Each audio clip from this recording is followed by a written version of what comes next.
गति मुंडन पर नाचत गिरधारी।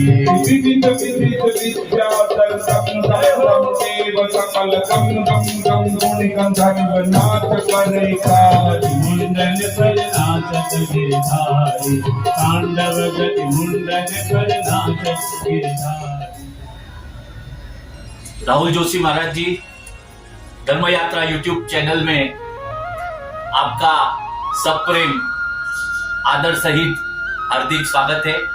तो जो हमारे धर्म यात्रा यूट्यूब चैनल के चाहक वर्ग है, उनको आपकी जो शिव महापुराण कथा का जो दिव्य आयोजन किया गया है, उनके बारे में बताइए। नमः श्री द्वारकेशाय परमानंद मूर्तये परिवार समेताय शंखोद्धार विराजिते। नमः शंभवाय च उमयोभवाय च, नमः शंकराय च मयस्कराय च, नमः शिवाय च शिवतराय च। धर्म यात्रा यूट्यूब चैनल में सभी जुड़े हुए सभी श्रोता वर्गों को मेरा साष्टांग प्रणाम और उनकी सारी टीम को भी मेरा आदर के साथ हर हर महादेव। बड़े ही आदर और प्रेम के साथ आपने मुझे सौभाग्य दिया थोड़ा इंटरव्यू देने का। तो इंटरव्यू तो क्या दे, मगर महादेव का गुणगान 29 तारीख से 29/5/2023 से लेके 4/6/2023 तक पंचनाथ महादेव में हमारी कथा होने जा रही है, श्री शिव महापुराण। ये 7 दिन तक भरत भाई वोरा मुख्य यजमान है और उन्होंने पंचनाथ महादेव, अभी जिसे आपने बताया कि यह जो पंचनाथ महादेव मंदिर है वो 120 साल पुराना मंदिर। 23 साल से तो मैं वो पंचनाथ महादेव का दर्शन करते आ रहा हूँ। मैं कांदिवली में ही रहता हूँ। मेरा नाम शास्त्री राहुल जोशी, उर्फ मुझे सब लोग द्वारकाधीश जी कह के पुकारते हैं। और कई बार 2011 से पहले मैंने एक महीने तक उधर पंचनाथ महादेव में प्रवचन भी किया हुआ है, गोपी गीत के ऊपर, वेणु गीत के ऊपर। एक बार सौभाग्य मुझे मिला था विष्णु सहस्त्र के ऊपर, मैंने वहां पे प्रवचन किया था। और ठाकुर जी ने इस बार मुझे एक शिव महापुराण करने का सौभाग्य प्रदान किया है। आप सभी को उधर आने के लिए निमंत्रण देता हूँ। और साथ साथ में वहां पे इतना पुराना मंदिर है, हमारे सनातन धर्म के मूल देव जो है महादेव है, भगवान शिव जी है। आज भी विश्व में कहीं भी जाओगे, सनातन पुरातन अगर कोई मंदिर मिलेगा तो सबसे पहले महादेव जी का ही मंदिर मिलेगा। और वो महादेव अनादि काल से आपको और मुझे आशीर्वाद देते हैं। खास करके जैसे वेदों में लिखा है, आरोग्य के दाता भगवान शिव है। और उस महादेव की कथा होने जा रही है, तो आप सभी को निमंत्रण देता हूँ, आप अवश्य पधारे और इस कथा का लाभ ले। सभी को हर हर महादेव। राहुल भरत जी, शिव पुराण जो होने जा रहा है उसमें कौन से महोत्सव हम लोग वहां पे संपन्न करने वाले हैं? बड़ा ही अच्छा प्रश्न किया आपने। ऐसे तो शिव महापुराण 9 दिन में होती है, लेकिन यजमान की जो अनुकूलता और थोड़ा मेरा भी अनुकूलता नहीं था, इसलिए हम 7 दिन में ये शिव महापुराण करने वाले हैं। तो शिव महापुराण में सबसे पहले भगवान शिव और पार्वती का विवाह होगा। दूसरे दिन भगवान गणेश जी का प्रागट्य उत्सव होगा। और आगे जैसे जैसे दिन जाएंगे वैसे वैसे भगवान महादेव के जो 12 ज्योतिर्लिंग है, उस 12 ज्योतिर्लिंग की प्रत्येक शिवलिंग की हम कथा करेंगे। और इस 7 दिन में बड़े और भाव से एक चरित्र जो मुझे बड़ा प्यारा लगता है, शिव महापुराण का, उस शिव पुराण का जो बड़ा प्यारा चरित्र है उसको बोलते हैं रावण संहिता में। जिसे रावण भगवान शिव का अनन्य भक्त है, तो उस रावण की थोड़ी बहुत कथा, और मुझे यजमान परिवार ने भी कहा और बहुत सारे श्रोता ने कहा कि राहुल भाई आपके मुख से वो हमको कथा सुननी है। तो वैद्यनाथ महादेव, उनकी थोड़ी कथा थोड़ा विस्तार से कहने वाला हूँ। और जैसे जैसे दिन जाएगा ऐसे ऐसे अलग अलग हम उत्सव करते रहेंगे। हम महाराज जी, अगर चार्टर्ड अकाउंटेंट बनना है तो कॉमर्स में जाना पड़ता है, डॉक्टर बनना है तो साइंस में जाना पड़ता है। तो कथाकार, आप तो सनातन धर्म भारतीय संस्कृति का जय जयकार कर रहे हो, तो आपने व्यासपीठ से सनातन धर्म और संस्कृति का जय जयकार करते हो, तो आपने कथाकार बनने का निर्णय कैसे लिया? वाह। बहुत अच्छा प्रश्न किया है और ये मुझे भी गौरवान्वित करेगा। ये मेरी जो अभी वर्तमान समय में जो कथा चल रही है वो मेरी 128वीं कथा है और जो पंचनाथ महादेव में होगी वो मेरी 129वीं कथा है। ये 129वीं कथा में भगवान शिव जी का गुणगान गाने जा रहा हूँ। तब जो आपने मुझे प्रश्न किया कि मुझे व्यासपीठ क्यों पसंद आई और मैंने वो क्यों पसंद की, तो उसके प्रेरणादायक मेरे गुरुदेव भगवान गया प्रसाद शास्त्री, मेरे गुरुदेव भगवान श्री बालकृष्ण दादा, उनके आशीर्वाद से आज मैं भागवत की पीठ पे बैठा हूँ। और मेरे माँ बाप की बहुत इच्छा थी कि मेरा बेटा आगे जाके कथाकार बने और उनकी इच्छा पूर्ण करने के लिए आज मुझे ठाकुर जी ने मेरे पास बहुत कथा, मेरे इष्ट देव से द्वारकाधीश है, लेकिन मैंने भागवत की कथा, शिव महापुराण की कथा, देवी भागवत और राम कथा, ये चारों चार कथा मैंने व्यासपीठ के ऊपर से 128वीं कथा भी मेरी वर्तमान समय में ईरानीवाड़ी में चल रही है। इसके बाद में जो शिव महापुराण पंचनाथ में होने जा रही है वो 129वीं कथा है। राहुल महाराज जी, जो आपने बताया, तो कथाकार बनने के लिए किस प्रकार से तैयारी करते हैं? जैसे साइंस का सिलेबस चेंज होते रहता है, तो आप एक कथाकार जो बन करते हो, आपके 129वीं कथा होने जा रही है, तो पहली कथा और 129वीं कथा, क्या परिवर्तन श्रोताओं में आया है, क्या परिवर्तन राहुल जी महाराज में आया है? बहुत अच्छा प्रश्न किया है। मेरी पहली कथा मैंने सूरत में की थी, तब मेरी उम्र 15 साल की थी और 15 साल की उम्र में मैंने पहली कथा की थी वहाँ पे पटेल परिवार में, रत्न सागर सोसाइटी है, सभी महिला मंडल ने एकत्र होके, और मेरी 15 साल की उम्र थी। अभी मेरी 40 साल अभी खत्म होगा मेरा। तो 15 साल की उम्र में मैंने कथा यात्रा चालू की थी। धीरे धीरे मैं 2000 में मुंबई आया, 2000 के साल में, और सबसे पहले मैंने पारला में लक्ष्मी नारायण मंदिर है, पारला वेस्ट में, तो लक्ष्मी नारायण मंदिर में सबसे पहले मैंने 1 महीने तक विष्णु सहस्त्र स्तोत्र के ऊपर मैंने प्रवचन किया था। उसमें 300 भगवान के नाम हुए और 1 महीना खत्म हो गया। बाद में मेरा कर्म स्थान मैंने मुंबई बनाया और मुंबई में मुझे बहुत मान सम्मान मिला और कथा यात्रा में मेरे साथ इतने अनुभव हुए हैं। जो पहली दूसरी कथा थी और आज जो मेरे और मेरे श्रोता में मैं परिवर्तन देखता हूँ कि हर एक श्रोता में मैं देखता हूँ मेरे द्वारकाधीश के ऊपर, उनके ऊपर बहुत कृपा है। हर एक श्रोता मेरे इतने प्रेमाळ है और सभी शक्ति संपन्न है, लेकिन जहीं कहाँ भी मेरी कथा हो तो लाइव होती है तो तुरंत वो देखने बैठ जाते हैं। और कथा के माध्यम से और कुछ हो ना हो, लेकिन एक बात पक्की है, हमारे में परिवर्तन आता है और आता है। सनातन धर्म के हर एक अनुयायी से मैं ये प्रार्थना करता रहूंगा और करता हूँ, हो सके तो हर रोज कथा सुनो। कथा सुनने से हमारा मन और हमारी आत्मा अति पवित्र होती है। जैसे रामचरितमानस में भी लिखा है, भागवत जी में लिखा है, सदा सेव्या श्रीमद् भागवती कथा यस्य श्रवण मात्रेण हरिश्चित्तम समाश्रयेत्। सदा सेव्य मतलब सदा सेवन करने जैसी अगर कोई कथा है तो केवल और केवल परमात्मा की ही कथा है, और इससे सुनने से हमारा मन, हमारी बुद्धि, हमारा आत्मा पवित्र होता है। और इसके बारे में अगर और बताऊं तो महादेव की कथा हो तो साक्षात महादेव आत्मा का ही रूप है, उनकी कथा होने जा रही है। तो बड़ा ही आपको इंटरव्यू देता हुआ बड़ा ही प्रसन्न व्यक्त कर रहा हूँ। धर्म यात्रा के ये यूट्यूब चैनल के सभी टीम लोगों को, सभी को मेरा सादर प्रणाम, और ऐसा ही आप सत्कर्म करते रहे। राहुल महाराज जी, जो आप राहुल जोशी कथाकार तो है, आपका तखल्लुस जो है द्वारकाधीश, उसके बारे में बताइए, क्योंकि ऐसा प्रसन्नता होती है सुन के। जब नानू महाराज ने बताया, इनका आपके सहयोगी नानू महाराज, उन्होंने बताया कि आपका तखल्लुस है द्वारकाधीश, तो उसके बारे में भी हमारे धर्म यात्रा यूट्यूब चैनल के चाहकों को बताइए।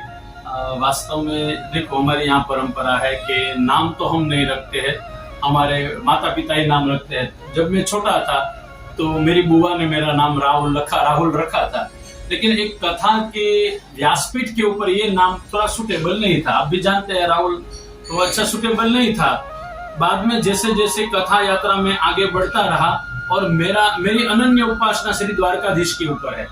मैं बंबई से हर 2-3 महीने में एक बार श्री द्वारकाधीश के दर्शन करने के लिए द्वारका जाता हूँ, चाहे कुछ भी हो जाए। कोरोना जैसे खत्म हुआ, सबसे पहले मैं अगर किसी का दर्शन करने गया तो मेरे द्वारकाधीश का था। तो हर 2-3 महीने में एक बार द्वारका जाता हूँ और द्वारकाधीश के ऊपर उनकी कृपा मेरे ऊपर इतनी है। 13 साल का था तब से मैं द्वारकाधीश को बड़े प्यार से भजता हूँ। और भागवत में तो द्वारकाधीश की इतनी बातें बताई है और पढ़ते पढ़ते उनके ऊपर अनहद प्रेम हो गया है। आज भी मैं द्वारका जाता हूँ तो गदगद वाणी से उनको एक ही बात बताता हूँ, बस भगवान आपका नाम मुझे जो मिला है ऐसे ही आपका काम भी मुझे मिले और समाज में आपका गुणगान गाता रहूं, आपकी कथा करता रहूं। वास्तव में ये जो द्वारकाधीश नाम मुझे दिया है, एक सूरत में रहते एक गिरी बापू, वो गिरी बापू ने मुझे, हाँ प्रोफेसर है वो, उन्होंने अनायास से बोल दिया कि आपका नाम जो राहुल भाई है उससे बदल, आज से हम आपको द्वारकाधीश कह के बुलाएंगे। और तब से मेरा नाम द्वारकाधीश हो गया है। जहां भी जाता हूँ लोग मुझे द्वारकाधीश ही कहते हैं। वो तो बड़े हैं लेकिन उनके उपासक है, तो उपासक के उपासना करने वाले का नाम उपासक को मिल गया है। ये द्वारकाधीश जी की असीम कृपा हुई है। और हमारे जो धर्म यात्रा यूट्यूब के चैनल के जो चाहक है, उसमें से अनेक भक्त ऐसे होंगे जो द्वारकाधीश जी के चाहक होंगे। तो आप द्वारकाधीश जी का एक भजन की 1-2 पंक्ति सुना दीजिए। द्वारिका ना नाथ मारा राजा रण छोड़ छे, एने मने माया लगाड़ी रे, एने मने माया लगाड़ी मारवाला, तमे मने माया लगाड़ी रे, माखन नो चोर मारो राजा रण छोड़ छे, एने मने माया लगाड़ी रे, सबरी नो नाथ मारो राजा राम छे, एने मने माया लगाड़ी रे। और हमारे मालाड पूर्व में जो काठियावाड़ी चौक पे लक्ष्मीनारायण मंदिर आया हुआ है, दिव्य मंदिर, वहां भी राहुल महाराज जी की कथा हुई थी। और पहली बार राहुल महाराज जी को व्यासपीठ पे से मैंने वही लक्ष्मीनारायण मंदिर में ही सुना था। और उनकी विशेषता जो है, हमारे लीला मासी और चारों महाराज राहुल महाराज जी के अनन्य प्रशंसक है। तो मैंने राहुल महाराज जी का नंबर हमारे महाराज जी से ही लिया था और आज उनको बताया भी है कि आज मैं इंटरव्यू के लिए जाने वाला हूँ। और राहुल महाराज की एक बात मैंने देखी, जब जब आप व्यासपीठ पे होते हो, आप सनातन भारतीय संस्कृति में जो हमारी परंपरा है, मातृदेवो भव पितृदेवो भव, उसका आप हमेशा व्यासपीठ से जय जयकार करते हैं और सबको ज्ञान देते हैं कि माता की सेवा करो, पिता की सेवा करो। आप भागवत नहीं सुनोगे तो एक बार चल सकता है, मगर माता पिता की सेवा करो। उसके बारे में कुछ हमें मार्गदर्शित कीजिए। आज ही मैंने ये जो कथा थी, वो आज की कथा में मैंने माता पिता के बारे में थोड़ा बताया था। हमारे शास्त्रों में भी लिखा है, आज राहुल महाराज जो इतने पोस्ट पे बैठे हैं, उनका अगर कोई रिस्पॉन्स, अगर क्रेडिट किसी को जाता है तो सबसे पहले मेरी माँ है और मेरे पिताजी है। जो हम सूरत में रहते थे तो बहुत हमारी परिस्थिति बहुत वीक थी, खराब थी। तो तब सोचा कि 3 बेटे हैं तो एक को ब्राह्मण के काम में लगा दे हम, जिससे हमारा भरण पोषण हो सके।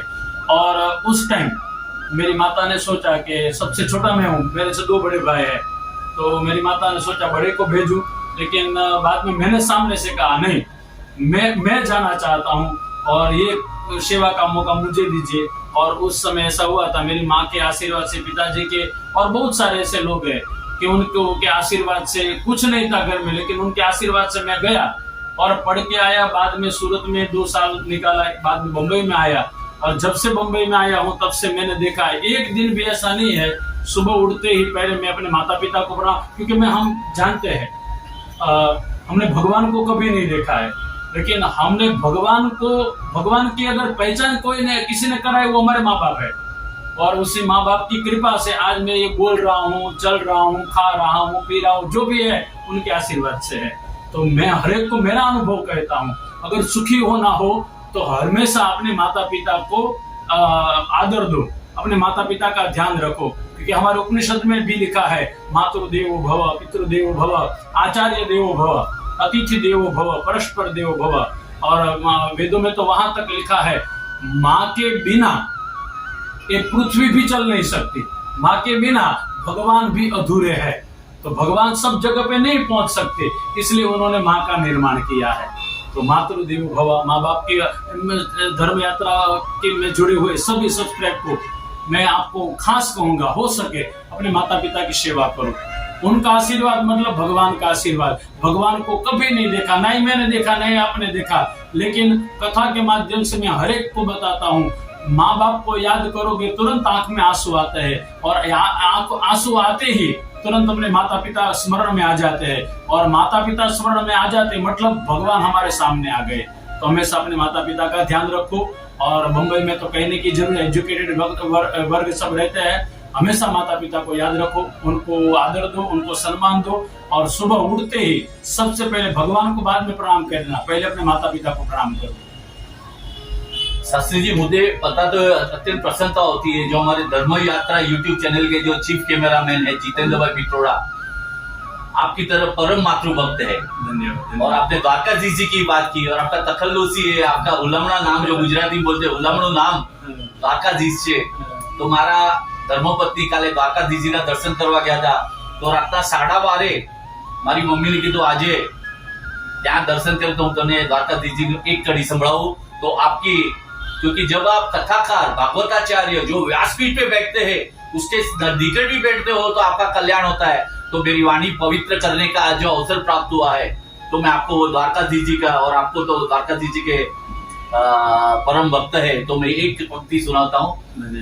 सूरज ने चंद्र तारी आरती उतारे, सूरज ने चंद्र तारी आरती उतारे, नमणु करे छे नर नारी, वालाजी तारू नमणु करे छे नर नारी। द्वारिका नाथ मारा कृष्ण मुरारी, कृष्ण मुरारी। हे द्वारिका नाथ मारा कृष्ण मुरारी रे वाला कृष्ण मुरारी। बहुत जुना पुराना भजन है, और ये भजन आज से शायद 2008 में मेरी कथा सबसे पहले यहाँ पे वैसे में हुई थी, तब मैंने ये गाया था, और मैं हर एक कथा में गाता रहता। ये भी भजन बड़ा प्यारा भजन है। सूरज અને ચંદ્ર તારી આરતી, ગુજરાતીમાં કહો તો દ્વારકાધીશની આરતી સૂર્ય અને ચંદ્ર બંને ઉતારે છે। જય હો। અને તો પણ સૂર્ય અને ચંદ્ર એમ કહે છે તારી આરતી ઉતારવા માટે હે દ્વારકાધીશ અમે સમર્થ નથી। ત્યાંના નર નારીઓ ઠાકોરજીને કાયમ માટે પ્રણામ કરે છે। બસ ઘણું બધું ઇન્ટરવ્યુમાં વાત થઈ, બહુ સરસ મજાનો આનંદ કર્યો। છેલ્લે ગુજરાતીમાં ખાલી મારે કેવું હોય તો નાથનો નાથ દ્વારકાનાથ છે, मागो 20 ने आपे 30, ये हमारो द्वारकाधीश। जय द्वारकाधीश। मालाड पश्चिम में रुइया हॉल के बाजू में 5 माले का एक भव्य मंदिर है, मानव मंदिर। हमारे डॉक्टर एवी मेहता द्वारा स्थापित ये मंदिर है, जिसका नाम है doctor A V Mehta V D Indian society for mentally challenge. हमारे मंदबुद्धि के बच्चों ने बनाई हुई अगरबत्ती, बिग वंडर्स अगरबत्ती, मैं शास्त्री जी को अर्पण करता हूं, जिसे हमारे डायरेक्टर डॉक्टर हेमलता दूत ने सुंदर नाम दिया है, सुगंधी प्रसाद। महाराज जी आप, और महाराज जी को मैं आमंत्रित करता हूं, महाराज जी आप आपके भक्तों के साथ हमारे बच्चों को आशीर्वाद देने पधारिए। धन्यवाद। धन्यवाद, आपका बहुत बहुत आभार। मालाड पश्चिम में रुइया हॉल के बाजू में 5 माले का एक भव्य मंदिर है, मानव मंदिर। हमारे डॉक्टर एवी मेहता द्वारा स्थापित ये मंदिर है, जिसका नाम है doctor A V Mehta V D Indian society for mentally challenge. हमारे मंदबुद्धि के बच्चों ने बनाई हुई अगरबत्ती, बिग वंडर्स अगरबत्ती, मैं शास्त्री जी को अर्पण करता हूं, जिसे हमारे डायरेक्टर डॉक्टर हेमलता दूत ने सुंदर नाम दिया है, सुगंधी प्रसाद। महाराज जी आप, और महाराज जी को मैं आमंत्रित करता हूं, महाराज जी आप आपके भक्तों के साथ हमारे बच्चों को आशीर्वाद देने पधारिए। धन्यवाद। धन्यवाद, आपका बहुत बहुत आभार।